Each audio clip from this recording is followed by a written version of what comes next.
2014 में BSNL था, India की नंबर 1 गवर्नमेंट कंपनी थी ना। आज BSNL 2024 है, 20 मार्च है, ठीक है। BSNL 3G स्पेक्ट्रम पे काम कर रहा है, ठीक है। 3G स्पेक्ट्रम पे काम कर रहा है। BSNL को 4G का लाइसेंस नहीं दिया। चलिए यहाँ तक समझ आ गई। BSNL ने 25 साल के अंदर 80,000 टावर लगाए और लाखों किलोमीटर अंडरग्राउंड केबल बिछा दी। वो किसका पैसा? हमारे टैक्स से गया, ठीक है। अब इन्होंने एक नई पॉलिसी बनाई, नरेंद्र मोदी प्राइम मिनिस्टर बने, उन्होंने मुकेश अंबानी को बुलाया, आमने सामने बात करी कि एक नई कंपनी बनाते हैं। बन गई जियो, बन गई 2014 के बाद ही बनी है ना जियो। उसके बाद उनको कह दिया कि जी हमारा तो एक टावर नहीं है, नेटवर्क कैसे आएगा। उन्होंने कहा भाई सरकार के 80,000 टावर हैं BSNL के, उसको हम रोक लेते हैं, उसको हम बैकवर्ड पे ले आते हैं। अब उसका नीलामी ऑक्शन लगा दिया और 2-3 कंपनियां थी। एक वोडाफोन है, वो 60 देशों में, क्योंकि इंग्लैंड की कंपनी है इसलिए बची हुई है, और आइडिया बिड़ला की कंपनी है इसलिए बची है। छोटे प्लेयर तो साफ ही कर दिए इन्होंने, निपटाई दिए। और उसके बाद ये इन्होंने कह दिया कि भाई जो सरकार के 80,000 टावर थे अब वो यूज करेगा जियो।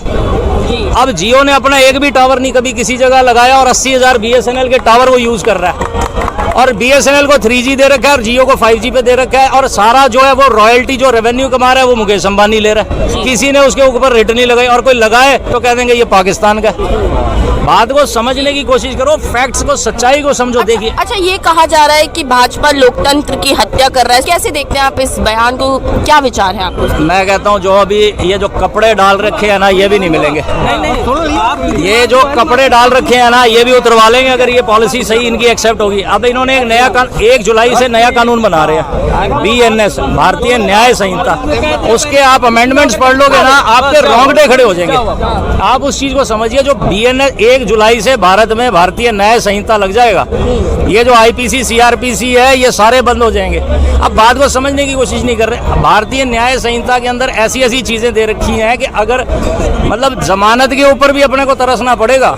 आज तो ये जज कह देते हैं ना कि भाई उसमें अपने पास क्लॉज है कि भाई 14 दिन का रिमांड लेते हैं, अगर इसको कोई गलती है तो इसको प्रूव करो, अदरवाइज इनको बेल दे दो और ये ट्रायल चलेगा। और अगर प्रूव होता है तो इनको उसके हिसाब से पनिशमेंट मिलेगी, किसी भी एक्यूज्ड या कोई है अगर तो।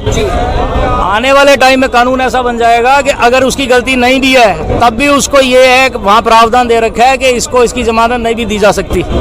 तो जब तक मान लो 10 साल चल रहा है तो 10 साल जेल में भी बैठा रह सकता है बंदा। अब तो जमानत तो मिल रही है, तुम्हारे कपड़े भी नहीं बचेंगे। कानून इतना खतरनाक आ रहा है जी। आप ये देखो भाई, इंडिया के अंदर जुआ लीगल हो चुका है, ये कैसीनो लीगल हो चुका है। पहले सिर्फ गोवा के अंदर जुआ चलता था, और गोवा के अंदर जुआ नहीं चलता था, शिप थे ना, शिप के ऊपर जुआ चलता था। क्योंकि जब देश आजाद हुआ था कानून में एक चीज लिखी थी कि भारत की जमीन के ऊपर जुआ नहीं चल सकता।